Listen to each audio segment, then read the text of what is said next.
show, everybody. I'm really trying to get us in here. Really trying to do high energy. Really want to get this show done before this room gets really hot. It's 90 degrees in the city.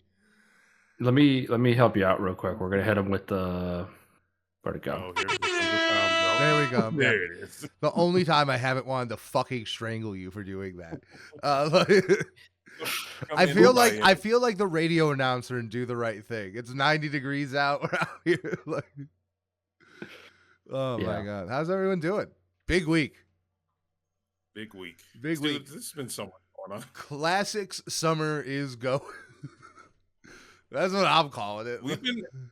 We've been saying this for a while. It's like, man, it's been a slow year. It's been a slow year, and then out of nowhere, The everyone summer and their mother was floodgates. like, "Drop some music," and it's gonna be great. God. Oh, do you want to just get right into it? Like, we're reviewing Alfredo 2. Obviously, like, one of the most hyped. I feel like this is very similar to our Clips review because, like, we're reviewing, like, one of the best albums of the year with, like, another great album looming. Like, I was gonna say we're and then we're gonna do that one next week with a potentially good album looming. Like, I was gonna say and then another one loading up after that.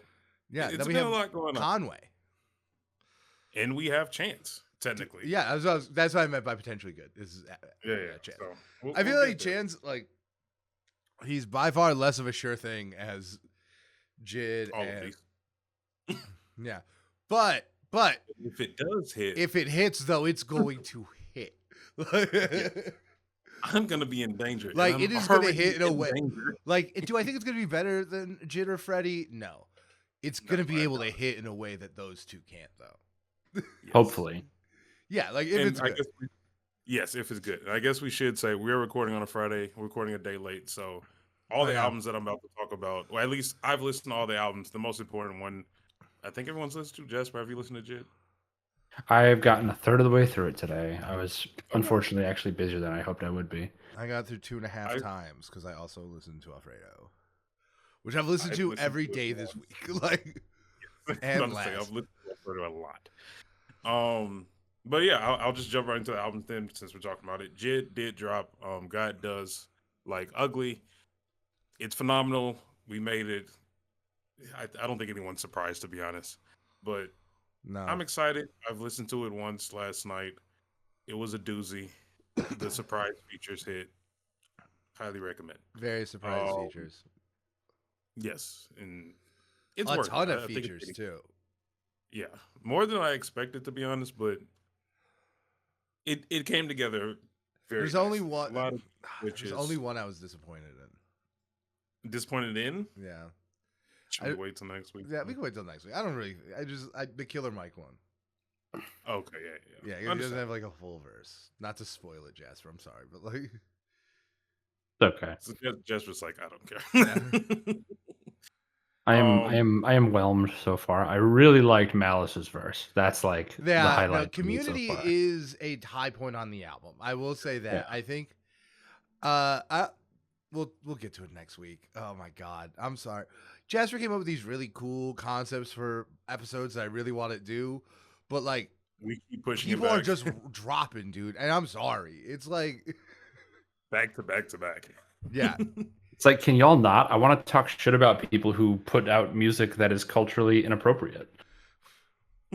We did that last. This is culturally inappropriate. Okay. Wow, you added it. There it is. Okay. Had to be done. You get one a week. Like, I really wanted to have that ready when we talked about Jack Boys 2 because that album is culturally inappropriate. But wobbly wiggly, wobbly wiggly. Anyway. Well, Gunna did drop. It's the last one, or the last one, I should say. Apparently, it's the last album that he's dropping underneath YSL. That makes sense, considering. Yeah, it wasn't very good. He apparently dissed Young Thug. It's 25 songs. I listened to it this morning. Half of them sound the same. Dude, when I die and go to hell, I'll be listening to Gunna. 25 songs from Gunna. Streams disease. Yeah, it's not great. Not great. But I got through it once. Yeah. Young Nudie? Young Nudie also dropped Paradise. I got through it once as well. Pretty good. Better than Gunna. I'll put it that Fair. way. I would totally believe any Young Nudi's not like who I care about, but like I would believe any day of the week he put out a better project than Gunna. Yeah, absolutely. It sounds like his other music, but his music sounds better. So here we are. And then Rock Marciano dropped an album with DJ Premier. This was actually pretty hyped up for a lot of people in the underground and similar to Griselda. I did get through it once. It's only 19 minutes, easy listen. I haven't even heard of this one. I'll listen to this one for sure. Yeah, I recommend it. It's called The Coldest Profession. So yeah, pretty dope music coming out. A lot of good hits. It's been a packed end of the summer. Everyone's getting it. It is. Going into the singles too, again, there's some big hitters coming out for the singles. Brett Fires finally dropped the first single to his upcoming album, I believe in September, if I recall correctly. Full Moon, Fall in Tokyo. Now, Brandon, you've listened to this a bunch of times. I've been listening to this all day. This is an amazing song. You said there's a follow-up, right? Yeah, it's follow-up to 2 songs on Fuck the World. Yes. Which was one of my pandemic albums. I'm really into Brett Fires. I think the thing is that I just didn't love Saunderson. Mm-hmm. I've loved everything. I've loved everything else. You know, I really liked Wasteland. I really like that mixtape he dropped. I really like he dropped another song pretty recently called Tony Soprano, which I contractually obligated to like. But he has 2 songs on Fuck the World called I think one's the title track, Fuck the World, it's Summer in London. Summer in London. And then Rehab, Winter in Paris. And those are 2 of the best songs on the album. They're like, if you want really vibey, toxic R&B that sounds nothing like The Weeknd, this is what this is. Yeah. And then this is Full Moon is like Fall in Tokyo. It is very clearly like we'll be discussing series a lot, I guess. Like this episode, and like it's a very clearly just like the next entry in the series, and yeah, I really liked it. I think it's weird it's not on streaming, but you can download it for free directly from his website, which is very cool, very unexpected, and honestly a little weird from an artist like Brett Fayez. So I feel like it's just very not really has the kind of audience I would assume that are really into like owning their music, I guess.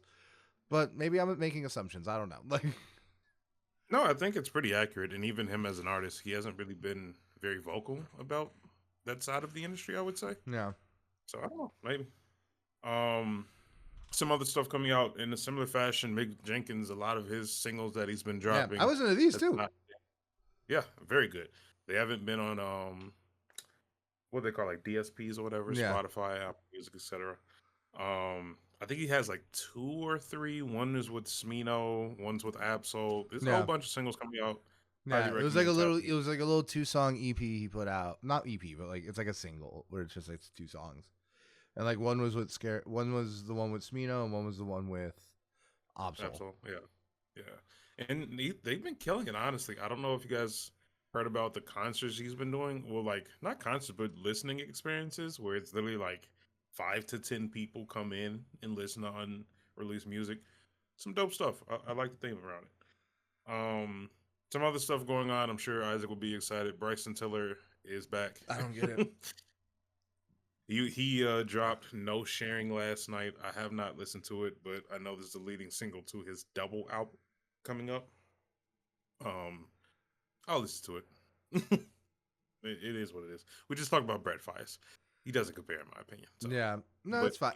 I just never got the appeal of Bryson Tiller. Like I don't know. Like it just felt very flat to me. It felt very like diet Drake, and it's like, well,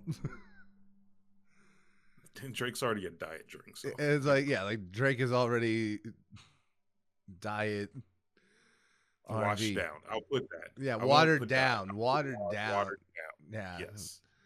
For sure. Washed up too. Yeah, I feel like he's falling into that category where it's just like, I missed it. I wasn't there. I understand if other people like it. Yeah, no, I'm not judging you. Like, I don't judge people for liking Bryson Tiller. I just don't get it. You know what I mean? It's not like Tory You Lanez. can pick much worse. Like, Yes, I'm gonna say you can pick Got 'em. much worse. like, fun fact: before the whole shooting, I couldn't tell Bryson Tiller and Tory Lanez apart. I got them confused all the time. And now it's a little easier. Now it's a little easier. One everybody hates, so it makes sense. Yeah. In better news though, Big X the Plug, he's back. He's dropping a single, Hell at Night. Super excited for that. I'm surprised at how big he's blowing up. Oh yeah, for sure. Yeah. I saw a video this week of him inhaling helium, and it just made his voice normal. I've seen that. You know, That's so fucking Kind of funny. need to see that now. Yeah. You know that happened. That's actually really funny.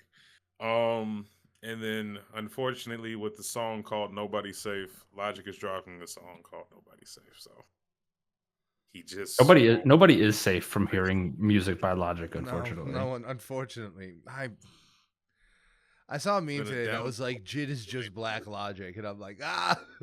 Whoa! Stop it. Wait, I'm sorry. I got to do it. This is culturally inappropriate. Okay, Hate you no, so okay. much. I hated that one less, but I still need you to stop. Heard. like, All right. Well, in the actual news of what's going on in the world or in the industry, Mike Tiny is Desk. dropping a Tiny Desk. Hell yeah! Even Yeah. though those are going away, I heard. Yeah, we should stop and talk about this. Due to the government, they are,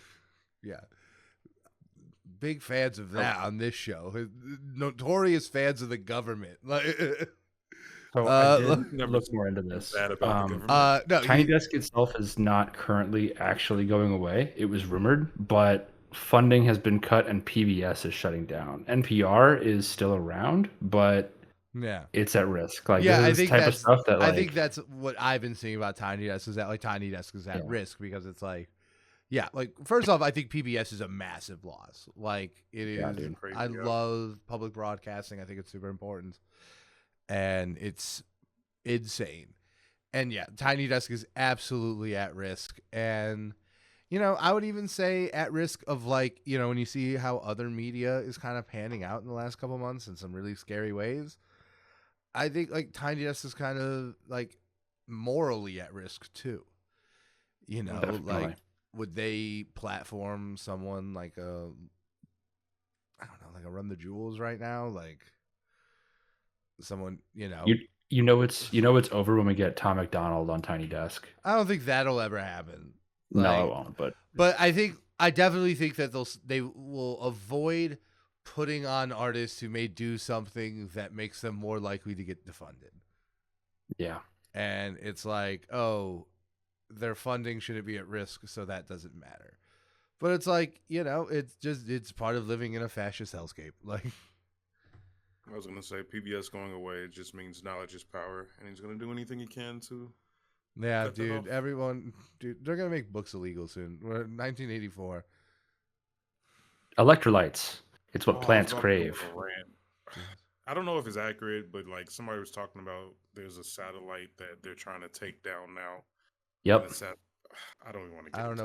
It's measurement. NASA has 2 satellites that measure carbon emissions throughout the world based on satellite imagery and readings and testing.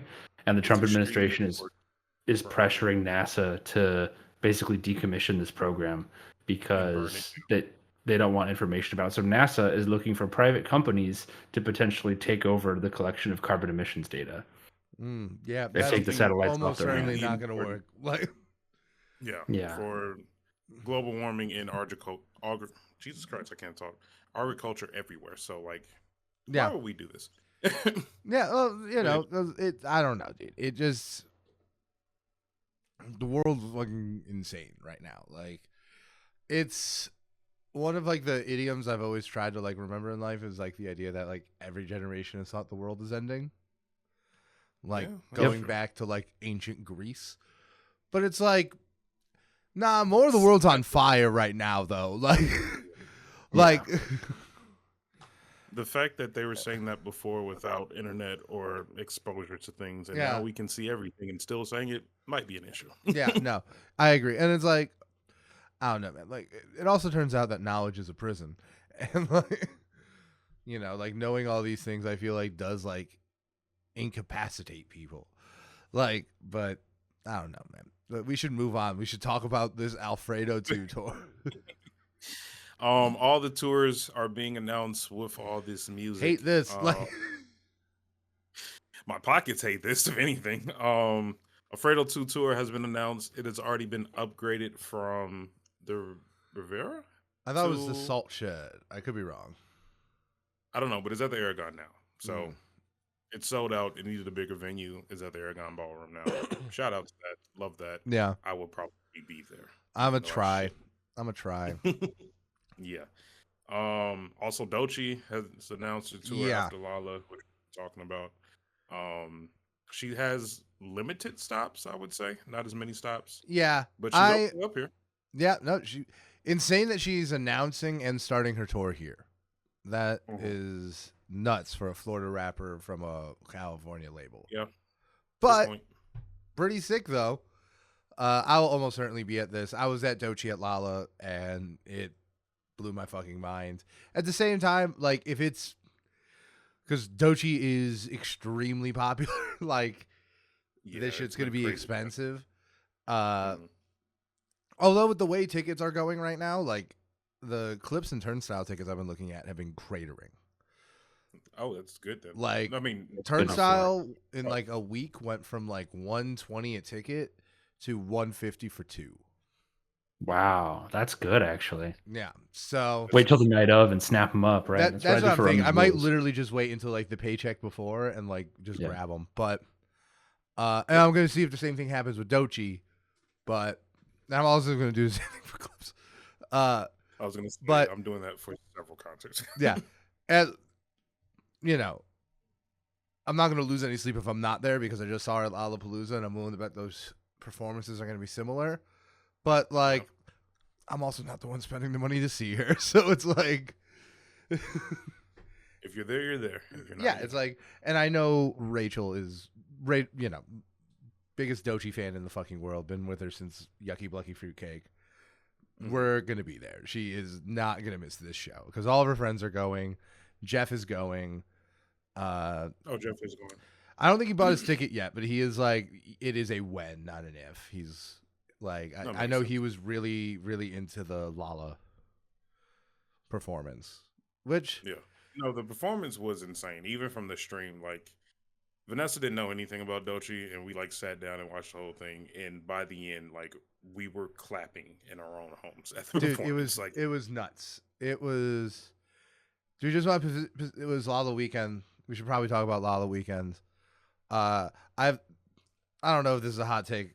I don't think it is because I've already told it to Purvis and he agreed with me.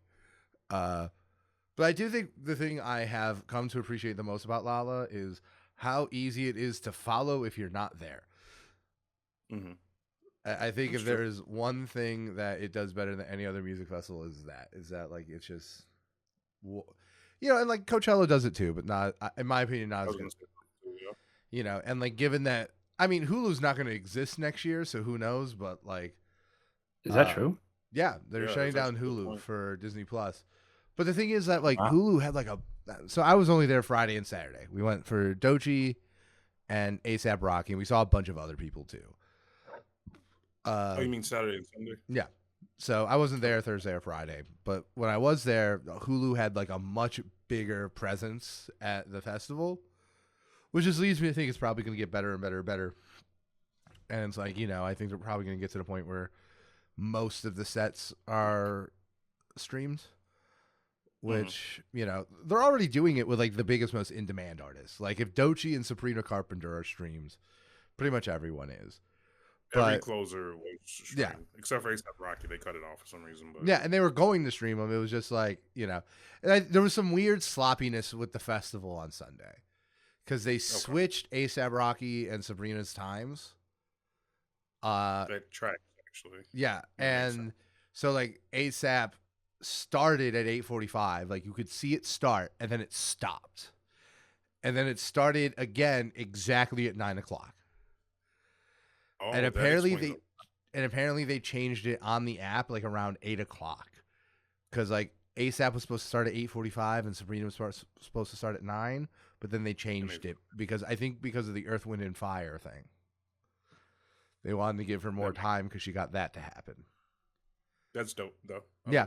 Oh, yeah, no. Sabrina Carpenter brought out Earth, Wind, and Fire. She was great. I didn't watch it because I was at ASAP Rocky, who was in some ways extremely good and in some ways just kind of boring. Where's the album, ASAP? I know. I have a feeling that like the album is probably going to reflect this performance, and that ASAP Rocky's great, and just like the whole package around it was just kind of lackluster. No backing track, rapping over his own beats, like okay. It reminded me a lot. I once heard a metaphor about Halo Infinite, about comparing it to a car. Here we go. Okay. I was gonna say Jasper sitting forward. So it was basically like the idea that like Halo Infinite was like, if you were to compare it to a car, it does like all the primary features of a car very well. The same way Halo Infinite does like all the primary features of a shooter very well. The maps are well designed. The guns feel good. They feel different. They're very well balanced. The same way a car like might have good steering, good pedal, like good braking, like all the essential things. But like this car would also have like screw down windows or whatever, like, you know, it wouldn't have power steering, it wouldn't have AC, it wouldn't have a fucking radio. It would just lack all the secondary things that are also important to a car. And like Halo Infinite also lack that. And that's how I feel about ASAP Rocky, right? Like all the primary things, like song selection, performance, is he actually up there rapping his own bars? Yes, absolutely there. All the secondary things like energy, stage presence. I mean, not even necessarily the stage presence, but like he came down in this fake helicopter, and it was cool. But then there was like a 5 to 10 minute bit while he had to get out of the fake helicopter, and like nothing happened. And like that just kills the momentum. And like, listen, I think we should still give him credit for still like showing up, being on time, like, and actually performing. But like, truly, honestly, sometimes maybe that's just not enough to make like for a big spectacle, you know? Yeah. I was gonna say someone at his level should be more consistent and the quality should be there. It should be there thoroughly, right? And like, but you know, I don't want to like make it sound like he was bad though. Like, it's not like he was Future, right? It's just that between the streams and being there, I saw 3 of the big hip hop acts, and he was easily the worst of the 3. Sunday, I also saw Rebecca Black, Dominic Fike, who was very good, and this group called Wave to Earth. Holy shit. Yeah. They were a Korean rock band, and they sound like a throwback 70s rock band. Like they make all their music in English. They have guitar solos, drum solos. Sounds less like Riot Fest and more like something you would get on like the Guardians of the Galaxy soundtrack. Right? And it was just very authentic, funky. We had no idea who these people were, but we heard them while we were just kind of like in the shade cooling off. Mm-hmm. Went right there. One of the best sets I saw that day. So going backwards now, because we started with ASAP, that was Sunday. And it was great. It was very fun. You know, it was a good day. Saturday was the big day, though, because we saw Doechii. And Doechii. Her set was insane. The crowd was crazy. We were also crazy close. Mm-hmm. Like, I was close enough that I was watching Doechii, not the screen. And yeah, no, you guys went pretty early, right? Huh? You guys went pretty early, right? I mean, we were there pretty early, but we were watching other people. Okay. Right. So we started with this guy, Carter Vale, he makes like funny songs on Instagram. Like, I don't know if you've ever seen like the Dirt Man. Oh, this is the one you're talking about. Yeah, right. But he also has like an entire career of like indie rock that he makes, and he's really good. It was honestly very fun. It was also very funny because it was the only time I've ever seen someone who was like relatively famous setting up their own equipment. So like he's getting cheers from the crowd, and he's like, "I'm just wiring an amp. Please stop screaming. I can't do anything right now." Paralysis. Yeah, it was so very funny. Yeah, it was one of the better moments of the entire fest. But then we saw Marina and the Diamonds. or just Marina now. I don't think she's and the Diamonds. Yeah, I think anymore. it's just Marina now. Yeah. Yeah, but we saw her. She Marina- was fantastic. Marina bangs. She can sing. She was really, really good. And then we tried to see Chance, but that was not happening. It's insane how many people were there. Or Yeah. 10. It was a 10-minute set, right? 15 minutes. minutes. 15. Bro, He what? did 5 songs, I think. Yeah. I think Did he bring opened up anyone No out? Did he Problems do with anything?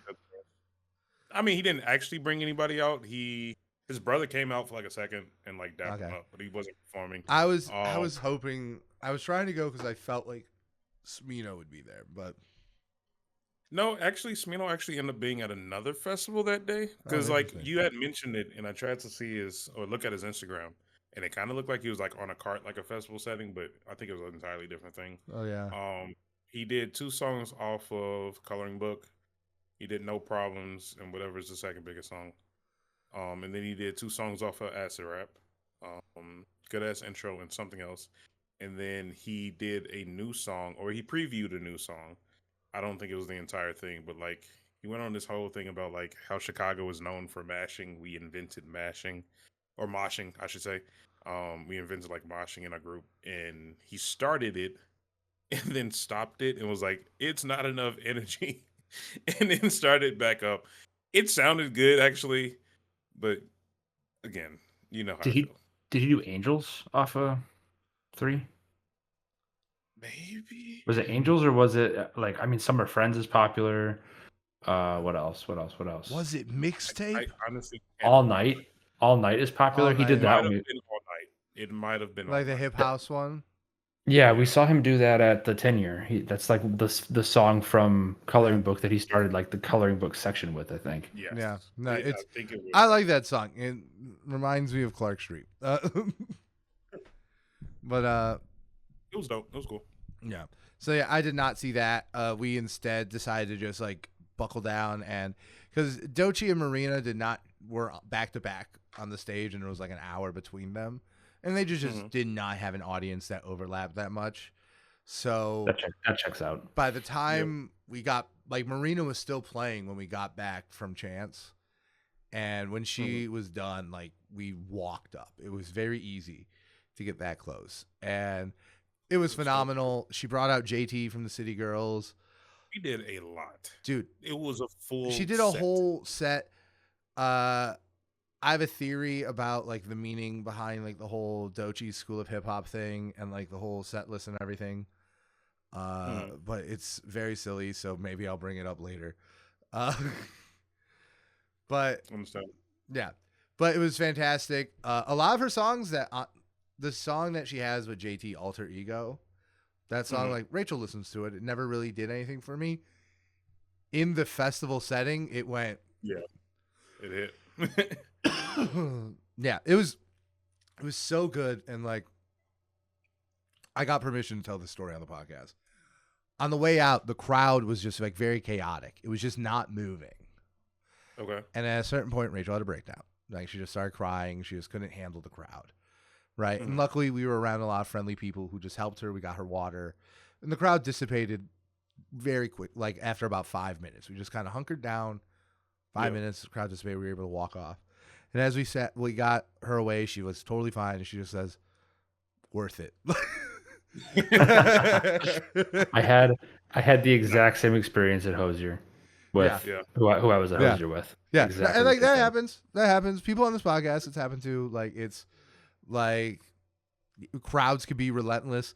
It was crazy because I don't think it was like a bigger crowd than Chapel Roan, but it was certainly you guys like pretty close too. We were very close yeah. though. So takes a lot to get out. but you're lucky it wasn't Marina into Chapel Roan because that would have been nuts. Yeah, because like impossible. last year it was Tyla in the Chapel Roan, and they don't have much of a shared audience either. I bet they do that on purpose. I bet they stagger it so it's like They people do. who aren't at the front just can't be at the front the whole They time. do that. Yeah, like they. Safety I mean, precautions. people still do it. Like going backwards again because I didn't see anything on Friday. I wasn't there. I didn't watch any of the streams, but I did watch the Tyler the Creator stream because I thought it was very cool that he like teased like, oh, this was going to be a big deal. This is going to be a huge set because he canceled last year, and then it ended up being the first for the Don't Tap the Glass. Yeah. So it really set a lot of the things, and Yeah, like I think, and this is something I want to go back to because of another artist I saw briefly after Remy Wolf on Sunday. But like, his music just was very much made for a festival, right? Like I feel like that Don't Tap the Glass, like really just, you can have any feelings about it when you listen to it, but it's a dance music, so it really plays like They're a probably festival, going crazy in the front, right? you know? But the question is, I do think this weekend was very eye opening about like how much does like working at a festival setting like even matter, and like is that even like a redeemable quality, right? Like because as we were leaving Remy Wolf, which was a pop singer we saw on Sunday before ASAP, Ian played on the other stage. Yep, I saw footage of this. And we were, because like the crowd for Remy Wolf was nowhere near as dense, but as big as Dochi. So we were like, let's just stay here, let the crowd leave, and then we have over an hour to get to Dominic Fike. It's not a big deal. And then we're sitting there, and Ian starts playing, and it is truly atrocious. To the point where Rachel goes, "I would rather risk a panic attack. Can we leave?" But the thing is, though, like there was still maybe 100 people going crazy for it. Yeah. And it's like, like when it was an album, not to go back to Jack Boys 2, but like when an album like Jack Boys 2 comes out, and the nicest thing you can say about it is like, well, it would work at Lyrical Lemonade. Yeah, it's like, is that the equivalent of saying like, oh, I can eat this food and it won't make me sick, so therefore it's as good as any other food? And it's like, no, that's like base level, right? Like, Yeah. Or like I go to a festival, I have a subpar hot dog that costs $10 at like a concert or whatever, and I am okay with it because I'm a captive audience, right? Yeah. It's like that same kind of thing. Yeah. Which, for the record, Soldier Field, fuck you and your hot dogs, but like, Yeah, Soldier Field hot dogs suck. Dude, that's the like whole thing. the only thing that's good about Lollapalooza is I feel like the food is less expensive. Food is good. Like it's good and less expensive. I got Harold's for half as much as I got chicken tenders at the United Center. Wow. And it's like, which is better? Dude, but to be honest, it was such a good weekend that I put hot sauce on my Harold's and I wasn't even mad. Like I would have preferred the mild sauce. I meant to put mild sauce, but I accidentally did the hot sauce and I was like, you know what? It is what I it like is. spicy food. Okay. Who cares? Fuck it, we ball. Yeah, like, but Did yeah, you no, get it to was see really it? good. It's Lala. It's, you get the Lyrical Lemonade crowd, you get the older crowd, you get a lot of different crowds, and also the crowd for Sabrina was insane. Yeah. We left like 10 minutes before ASAP was finished, and apparently Sabrina went fairly late, so we were actually able to get home in like 20 minutes. Oh yeah. Like, which was great. Like, but yeah, no, I enjoy that festival. Good time. Did you see Isaiah Rashad at all? You just didn't No, see him, right? no. My thing is that like Remy Wolf is one of my favorite pop singers. Like I've seen her before. I wear her merch on the show, and it's like she makes very danceable, let's smoke weed outside of a music festival music. And it's like I'm not gonna walk all the way over there to watch Isaiah Rashad. Like if I was with you guys, sure, that's one thing. But like I'm not gonna go there alone. Like So, did you see the after show? I did go to the after show. I want to go to an after show. I say it every year, and I never do. I think it's worth going at least once. Yeah, I guess I should clarify. I did have a Sunday ticket, but I just sold mine because like I wanted to go see ASAP Rocky and Isaiah Rashad, but ASAP Rocky didn't drop an album. I'm like, I can make money off of this. There's just no reason for me to go. Really, and like ASAP Rocky, like once again, he was good. Was he worth it? Different question. Maybe. Like, right. And I kind of predicted that. So I just wanted to go see Isaiah Rashad after show. His after show, which I just found out recently that this is just a trend. It's just a practice round for when they actually perform. Their after show is always the day before they actually perform at Lala. Yeah. And it was better than Vince Staples last year. Yeah. Because Vince Staples' engineer literally broke their computer. But yeah, he did fantastic.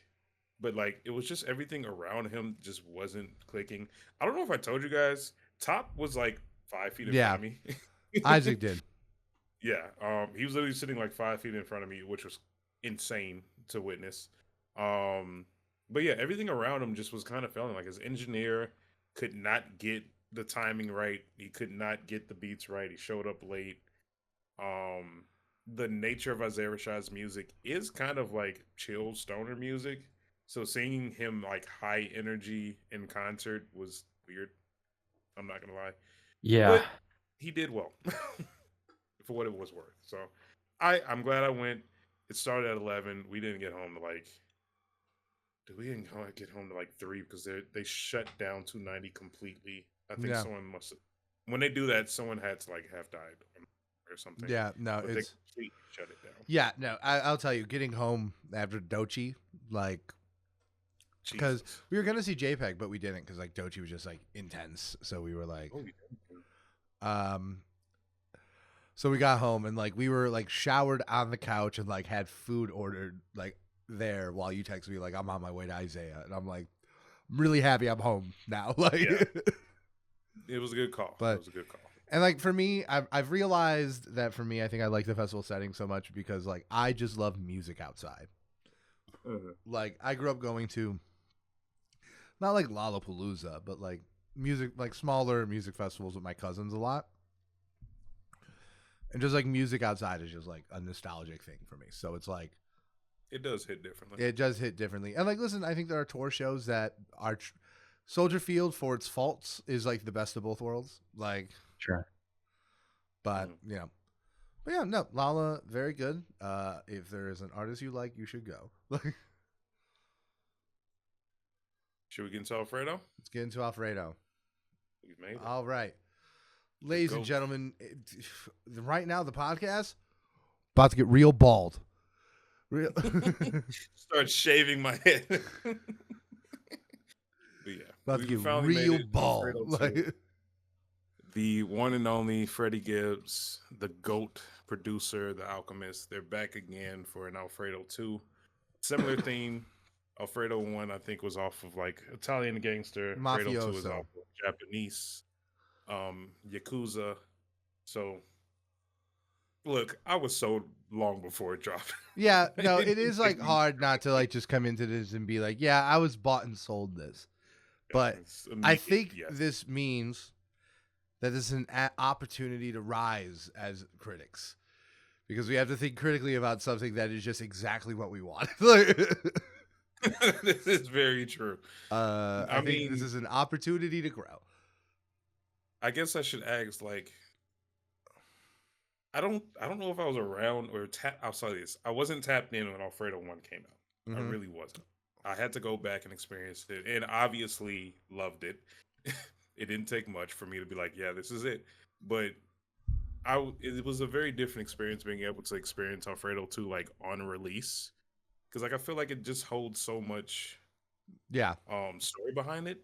I feel like the community that is fans of Freddie Gibbs just like, yeah, Alfredo 1 is his best project. Like everyone kind of agrees. Really? It's either that or Pinata. I feel like Pinata and Bandana come up a lot too. It's either Alfredo or Pinata. Like, right. Those come up the most. So it just had so much gravity to it. When I went back to listen to it, it was nice to actually listen to this on release and just be like, this is exactly what I wanted. Yeah. I'm in a different but also similar spot with this album, because I listened to Bandana was the first Freddie Gibbs album I listened to like when it came out.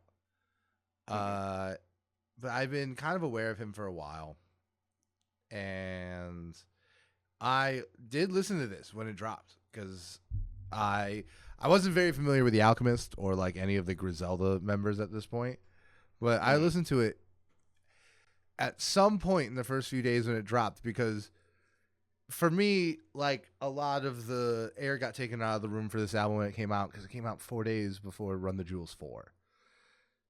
And Run the Jewels 4 was just like, for me, just like much more representative of what 2020 was. Like, and like, yeah, like even you, who doesn't even like that album as much as Alfredo, is like, can agree with that. I understand. Yeah. So that just took a lot of the air out of the room. But eventually, especially in 2021, as I started to get into like that Griselda kind of like hardcore gangster rap kind of thing, Alfredo was, in my opinion, like the pinnacle of it. right? And spoiler alert, I think it still might be. I do like Alfredo 2 a lot. I have very, very few criticisms of it. Yeah. But I do ultimately still think I prefer Alfredo 1. I'm not sure yet which one I like more. I'm just extremely happy because I'm not gonna lie, I didn't like You Only Die Once. I think I said that when we reviewed it last time. It's I know it's Jasper's just a really high completely on different thing. but Yeah, it to wasn't me, that was another one that got the air taken out of it because it came out in between Chromacopia and Then You Pray for Me, or not, and Then You Pray for Me. The other one, the wrestling, the one we went to the show for. Still praying. Still praying. Yeah. So it's like, those were rough ones to release around, especially like when it was, because that's like a sequel to an earlier project too, but it's much more mixtape Gibbs. Yeah. So, I hate this because I think it's a thought terminating cliche, but like I liked it for what it was. That was Gary, Indiana mixtape rap, so I didn't expect it to come out. I didn't expect it to have the same level of soul as Alfredo or Pinata. I didn't expect it to have the same production value as Soul sold separately. Yeah. You told me you don't listen to Gary, Indiana hip hop? No, sometimes it sneaks its way into our city. Listen, dude, I've bought way too many mixtapes on the streets of the South Loop. So many of those artists come from Gary. Like, I'm gonna say, they're right around the corner. Jasper, what's your experience with Alfredo? I've listened to it. I don't have a lot of strong opinions about it. I feel very much about the sound of this the way I do about the sound of The House is Burning when we reviewed that, where it's like, for me, this is what I would consider to be like a true neutral. Like, it's good, it's listenable, I can easily digest it, but for me personally, there isn't a whole lot to get excited about in terms of like the sound. The lyrics are witty, but they're not punchy in a way that I necessarily like connect with when it comes to what I'm looking for in lyricism. I think it's extremely well crafted, and I think it really like stands the test of time. Like, it doesn't sound dated or anything like that. It's just not like what I would put on if I were looking for something to like listen to actively. This strikes me very much as like a passive listening experience, where it's just like this is a put on the background for me. This is like the top tier kitchen album for me. Like, if I'm in the kitchen, I'm like, I'm gonna be cooking for an hour and a half. And be like, oh Alfredo. fuck, I accidentally made Alfredo. I meant to make chicken tenders, and look at what I did. It's like, oh shit, I had nothing but pork and onions. How did I make Alfredo? Pork and Onion sounds like an insane album, though. I'm not gonna lie. That sounds like Dude, that's a the sequel to right Lamb there. Over Rice. Like, but yeah, no. So I think that's fair. I think it's just fair to say that you probably just aren't into the drumless kind of. I don't know. Like, let's take a step back. Like, let's talk about the Alchemist for a second, because yes, please. I actually feel like the Alchemist is the primary artist on this record. Not that Agreed. Both of them. Not that Freddie is bad. Not that Freddie isn't like I think genuinely the most talented lyricist in that kind of sector, maybe short of Conway the Machine.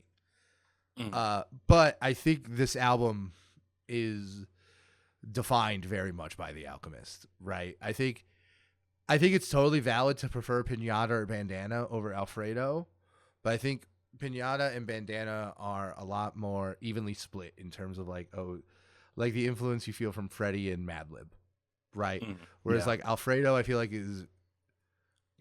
it's the Alchemist. Like, you listen to created this world that like all his albums, it's just it flows, and like the it's sample work is crazy. Yeah, I think the thing is, going into this album, I was like, okay, what is this going to be? I feel like there's 3 different outcomes here. I feel like, one, this is going to be genuinely something sonically distinct from Alfredo. I don't think it is, but no, that's fine. 2, it was and the 2 one is like a 2-part one. It's like, it's going to be, it's either going to be the Pusha T thing or it's going to fail at being the Pusha T thing. It's either going to be like oh, is this one trick gonna still be good this time, right? We say that all about Pusha T, where it's like, yeah, It's always good. he does one Yeah. trick, but it's goddamn, it's good every time. And you know what? I think that's mostly true for Freddie Gibbs too. Right? Yes. Like, I think he's very talented lyrically. I think he's great at having presence on songs. I think that translates very well to his live performances. But it is like a one trick thing.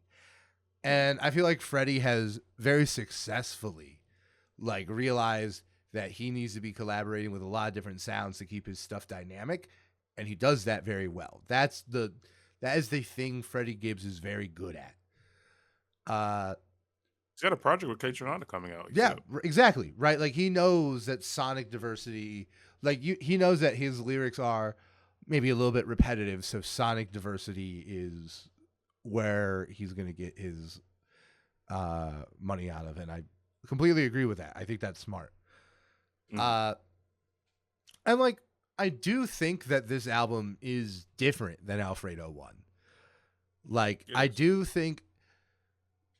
I don't think it's as grimy and hard hitting, right? Like there is no song like Frank Lucas on Alfredo 2. You know what I mean? Right. And it's like, yeah, like, cause that's the thing, right? The mafioso is like elegant, but also really street and gritty.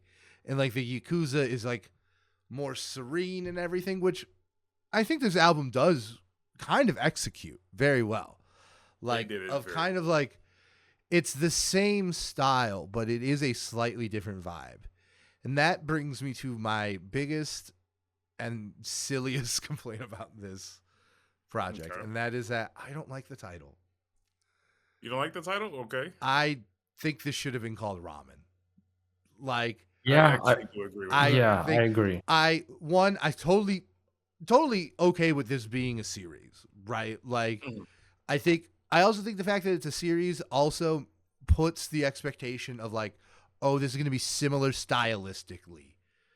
Mhm. You know, I think it sets that expectation and kind of like inoculates it from being like, oh, this is repetitive. It's like, of course it is. Like, it's Alfredo too. But I think especially with the cover art, which I think is excellent, right? I think that Yeah. communicates that it's the sequel, right? And I think just naming it Ramen would have been good, Yeah.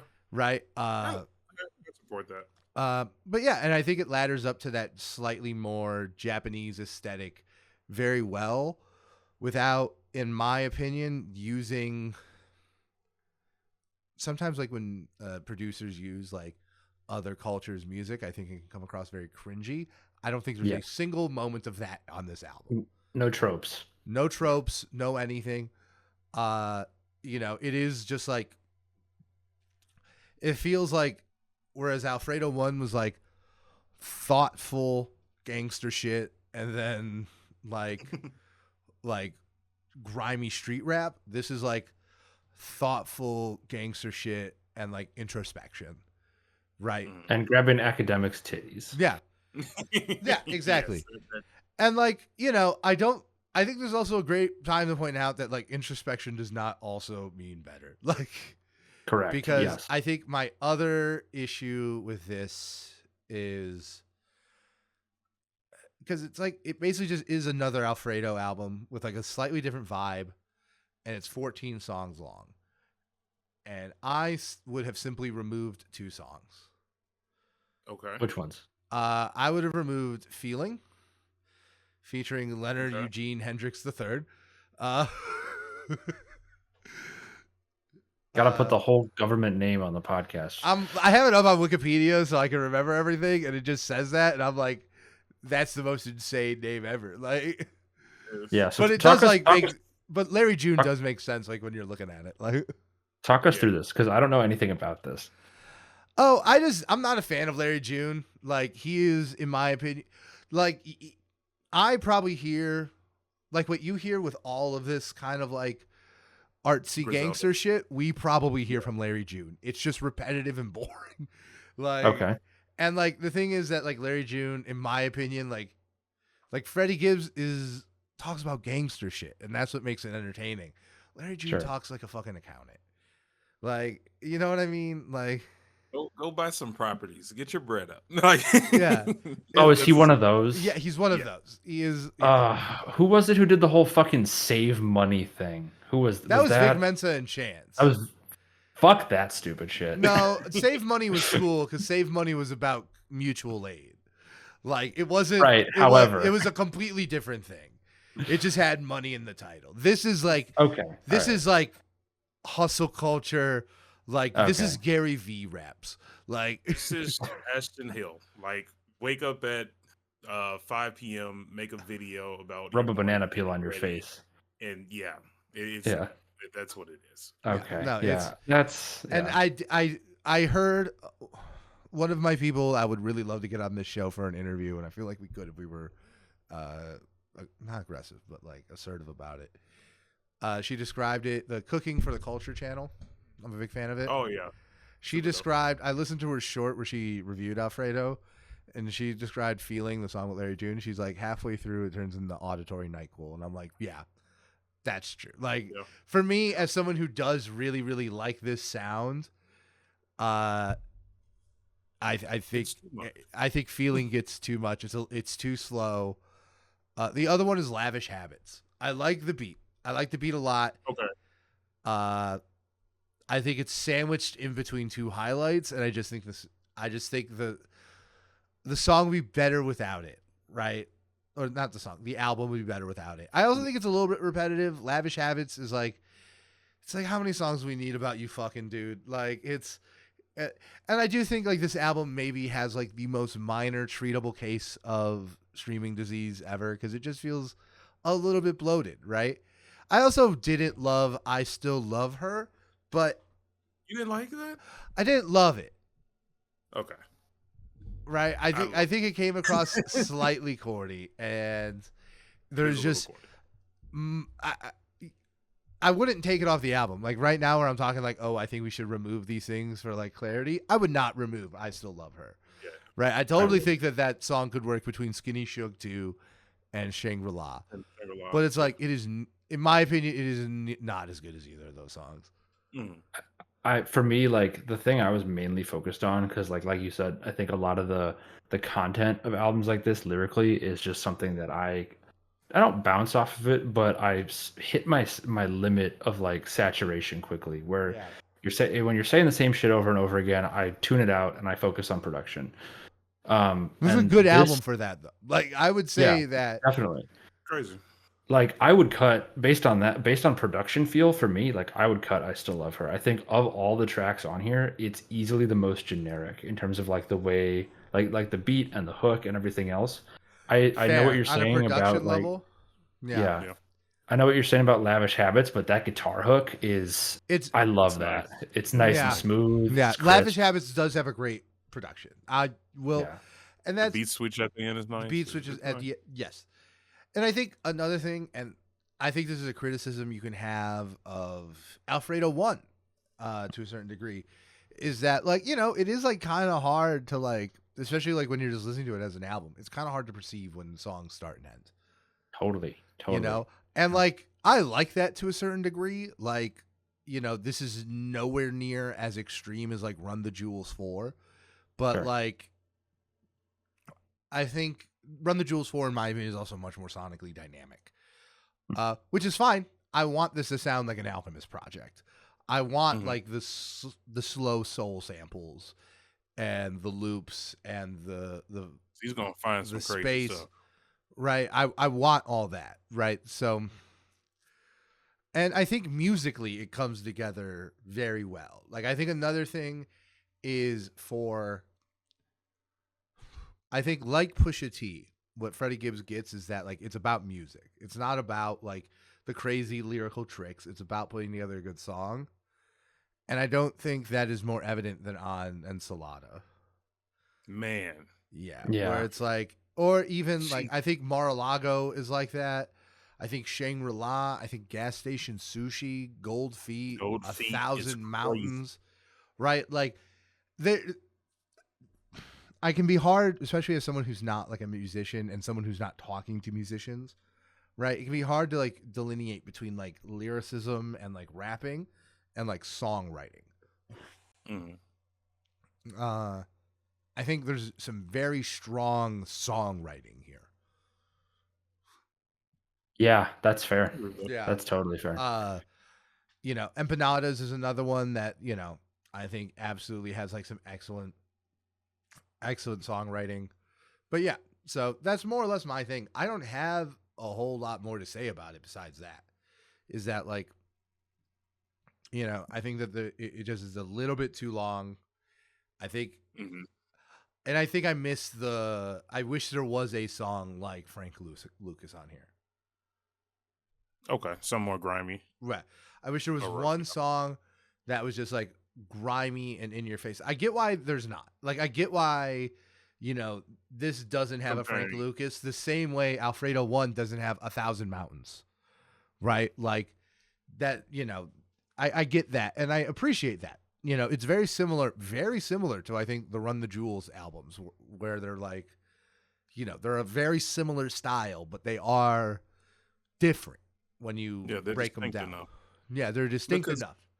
Yeah, even looking at the theme, as someone who's obsessed with Japan, clearly, the Yakuza and how it influences the album and how they kind of operate their own gangster culture in Japan, they took their time. They really took their time developing a sound that reflects it and finding a good mixture between hip hop and their culture.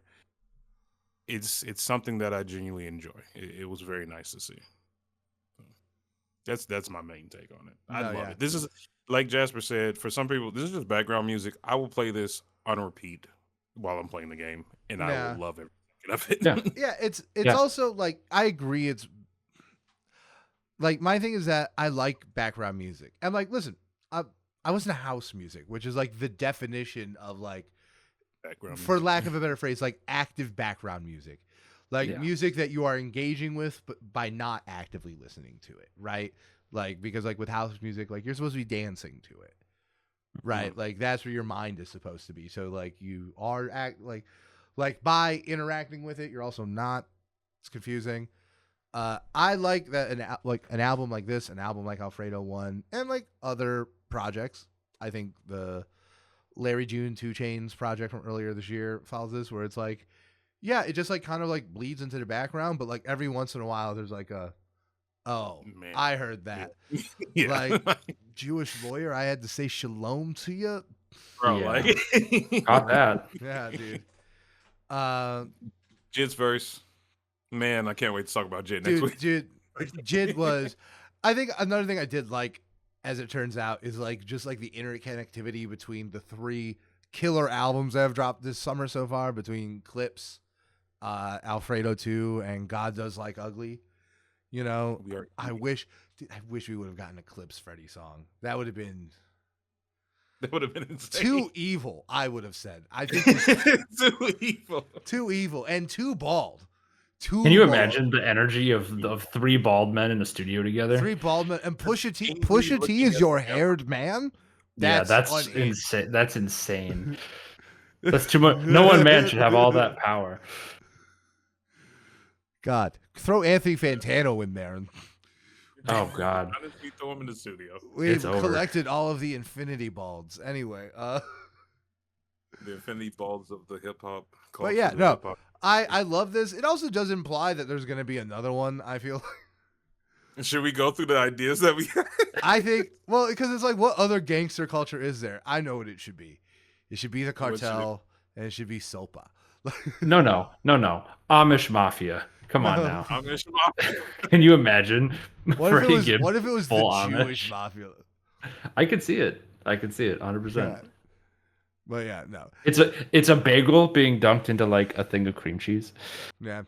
It's got to be a South American. I think it's gonna be like the cartels and like the little, the little fucking, like all the not interludes. Like there's like, they were in Alfredo 1 too, but there's like little talking sections where like it just sounds like a meeting, and it's like I bet those will be like excerpts from something like Pablo Escobar and shit like that. Some game or like some movie. Yeah. Like it'll be like some Pablo Escobar kind of Mexican shit. I think it should. Shout out the Mexicans. Shout out the Mexicans. All of them. Dude, yes. No dude. one man should have all that power. I am rooting for every Mexican. Shout out There the you go. Mexicans. Dude, to the day I die, I just walk around town sometimes, just like shout out sort of Vince Staples vine. It's like shout out the Mexicans, shout out the Mexicans. That is, I was gonna say that's literally Vince Staples. Yeah, There's got to be some gang in Africa they can do. yeah, I'm And sure. have- I don't know. Somali pirate Africa vibe. seems pretty morally upright. Does it? They've What's been too our- busy being colonialized. I'm sorry, I didn't mean to get real. Too real. Too real for the By memes. China now. Okay. Like, Except better. Uh, All right. That's the we're unhinged. Okay. That's the end. So China I want is to really know. the triad. I want to know what our favorite song is. Oh God, probably Ensalada. I've been saying Yeah. like, So good. I've been saying like, oh, it's a lot of people in this apartment. Like I've been saying I also really liked Gas Station Sushi. I know that one lyrically like isn't all there, but man, that beat is so good. I also love Shangri-La. Fuck. I don't know. There are too many good ones. It's Dude, my favorite one for sure, Skinny Suge 2. Skinny Suge 2 is very good. That beat, Skinny Suge 2 has an incredible beat. Yeah. that's like the one beat where I'm like, this entire album, I'm like starting to fall asleep a little bit. And then this beat, I'm like, oh. yeah. This is the one. Yeah, I'm waking glad up. this is the one that's a follow up to Skinny Sugar one. Yeah, that's the only Also, one. Yeah, because there's a the other Skinny Suge one on Alfredo.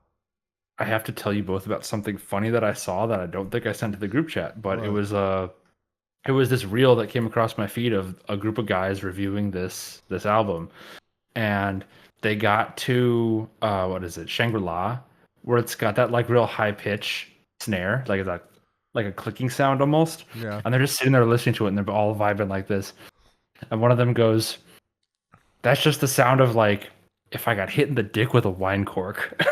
Jesus. It's like, what the fuck? That's oh, what are they called? It's like the father and the son, right? I don't know. I don't know who it was. I was like, I know God you're talking damn, about. next.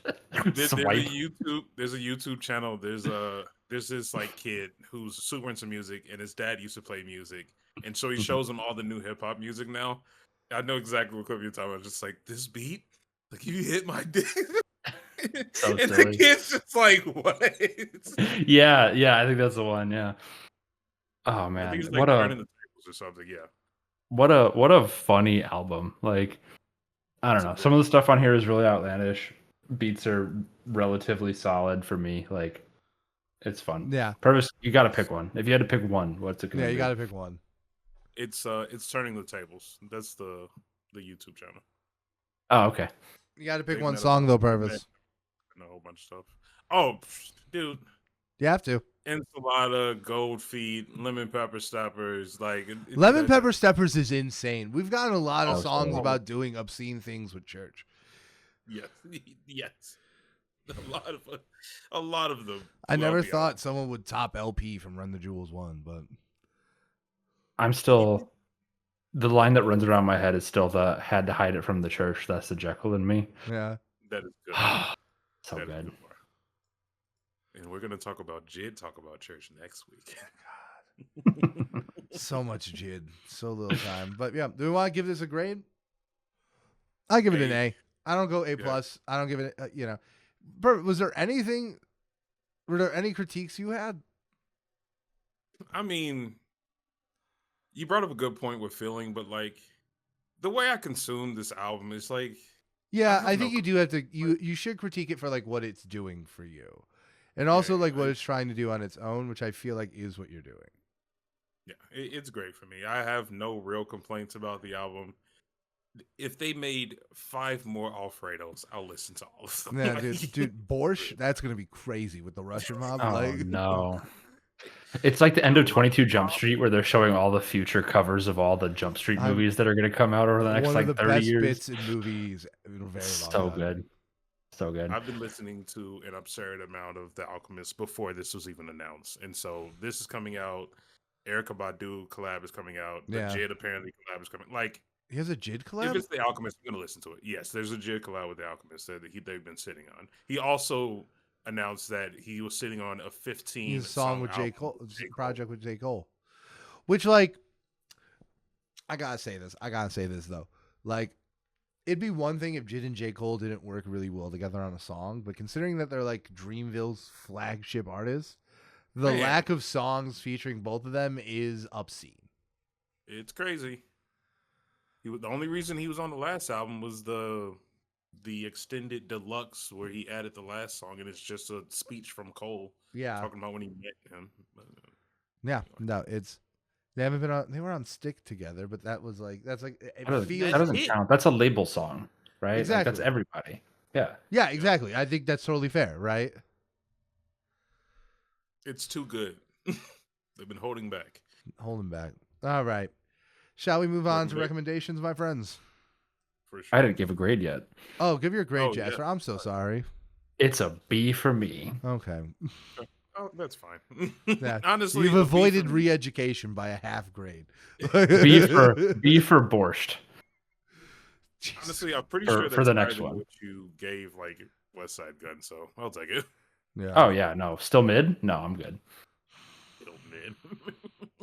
I hate you. I'm gonna explode. I hate this plane. You're gonna like West Side Gun eventually. Oh no, another Train of Thought album, the 36th one Griselda has dropped this year. Whatever shall I do without it in my rotation? Hey man, it's still better produced than anyone on Jack Boys or Opium has ever put out. Like, Yeah, I don't listen to those. That's fine. I don't. fair, Okay. yeah, but like, God, you haven't eaten your 9th Boldy James album. How many have you dropped Dude, this year? Yeah, it was about to be 8 or 9 with the Rome Streets collab, which just they announced it wasn't coming out and it was very harshly worded. I don't know what's going on. All I know is that they're not mad at each other. Yeah. 8 albums from Bodie James.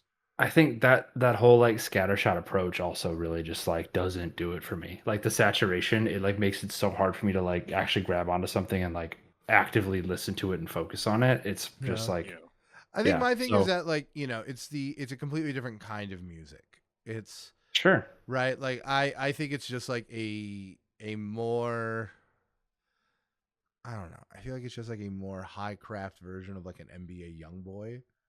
Yeah. Right. Where Don't take it too seriously. like like don't take it too seriously. fairness. Like just because the bars make sense and the production is wonderful, it doesn't make it God Does Love Ugly. You know what I mean? Yeah, of course.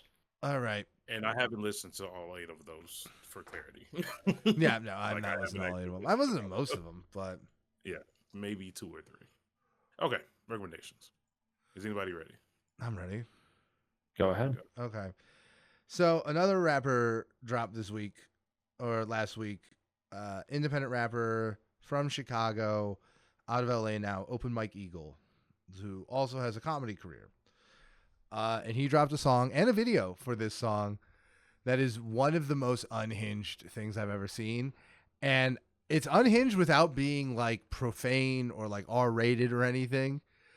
It's called My Coworker Clark Kent's Secret Black Box. And it's about a coworker of Clark Kent having a nervous breakdown because he knows that Clark Kent is Superman and no one will listen to him. Like, and it's just over like a Joey Badass boom bap ass beat that's like super fun to listen to. And it's just like, very good. yeah, it's very fun. It's very lyrically dense. Like it's very like if you're very into like punchlines and rhyme schemes, it is right up your alley. And also, obviously, doesn't take itself crazy seriously. Like, Look at the titles. One of them is Wide Leg Michael Jordan Generation X Jeans. dude, my one of my favorite local rappers, Chris Crack, dropped, and the title of his album, I haven't gotten into it yet, but was White People Think God Let Theft in Charge. That's amazing. And That's funny. I'm just like, that is the greatest album title of all time. Like, Love it. but yeah, no. My coworker's Clark Kent's Secret Black Box is my first recommendation. Hell yeah. I'll go. I know we're not going to talk about it on the podcast, so I'm just going to cover an album that also came out. Yeet dropped his EP. He's getting better. I'm just going I've to heard say, that. I've heard the EP is better than Afterlife and not as good as 2093. yes, it's around there pretty much. But yeah, highly recommend the whole thing if you haven't listened to it. Dangerous Summer is very good. Obviously, I'm going to recommend the song featuring Don Toliver, Two Tone. Mm. Bangs, so good. Highly recommend. I've been digging in the non-hip hop bag this week. I've been running a lot, and I usually listen to EDM or just like general electronic music when I run. So I'm going with Voyager by Daft Punk, one of the, I think, more underrated songs off of Discovery, but hits every time. Fully instrumental, but hits every time. You're back in your Daft Punk bag. Oh yeah, I've been getting memes about how Daft Punk apparently hits different past the age of 26, which I don't understand because It Daft Punk does.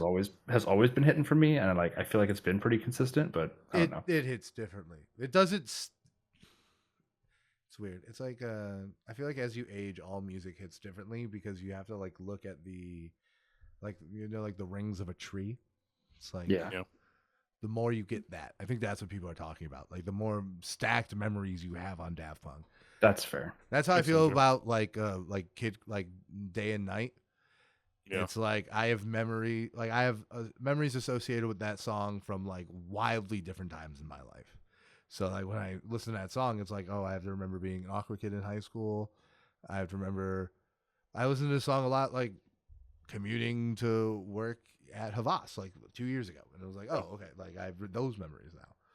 So it's like sedimentary layers in like geology. Hmm. All right. Oh, is it my turn again? Yeah. Okay. Definitely realized this was the one I was supposed to recommend first because it ties in with Lollapalooza, but who cares? Carter Vale was one of the biggest surprises of Lollapalooza for me. I'm going to be recommending Wave to Earth next week after I dive into their stuff properly. But he's very famous for like these funny little like songs about how he could beat up aliens or how he's a dirt man. And he got very popular off those, but he has like this pretty robust career as like a dance rock indie kind of guy. And he has this one song that just hits live, and I've been listening to it all week. It's like a pop rock song, and it's just so good. It's called Stunner. Right? Okay. If you just want like listen, if you want something that like just hits all the pop, fun to listen to like in the car or whatever, unoffensive, but like still good, still quality lyrics and quality musicianship. This is what you want. He has an album called 100 Cowboys. Really like it. It's really weird. He's very much like Texas coded, despite sounding like an indie rock band from early 2000s in New York. Interesting. Yeah, but very good, Jasper. I think he'd be up your alley, to be honest. Like, What was the name one more time? Carter Vale. It's Cutter Vale. Carter. Carter. Like Dwayne Okay. Carter, and then Vale with an A. Oh, found him. Yeah. Interesting. Yeah, that 35-second Dirtman song with 11 million plays on Spotify. Amazing. Yeah. But So lots of stuff.